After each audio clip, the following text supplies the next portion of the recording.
अस्सलाम वालेकुम नाजरीन, आप देख रहे हैं पीटीएन न्यूज और मैं हूं आपकी होस्ट कुरातुलैन। शामिल करते हैं आज की अहम खबरें।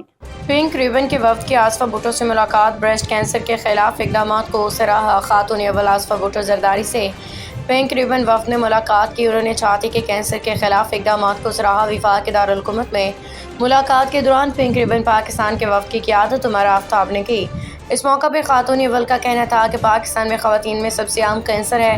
हर 9 में से एक पाकिस्तानी खातून को ख़तरा लाहक है। छाती के कैंसर से निपटने के लिए हर शोबे को मिलकर अपना किरदार अदा करना होगा। आसिफा भुट्टो जरदारी ने कहा कि छाती के कैंसर का ताख़ीर से पता लगने से सालाना हज़ारों जानें ज़ाया हो जाती हैं। हर खातून के बरवक्त स्क्रीनिंग, तशख़ीस और इलाज तक रसाई होनी चाहिए। उनका मज़ीद कहना था कि ज़रूरी तिबी सहूलियात को दही इलाकों तक फैलाने पर जोर देते हुए खातून अव्वल ने पिंक रिबन पाकिस्तान की आगाही और स्क्रीनिंग के इक़दाम को सराहा। मुल्क के पहले ब्रेस्ट कैंसर अस्पताल के क़याम की कोशिशों की तारीफ भी की। न्यूज स्टूडियो से फिलवक्त के लिए इतना ही। मज़ीद खबरों और अपडेट से बाखबर रहने के लिए देखते रहें पीटीएन न्यूज।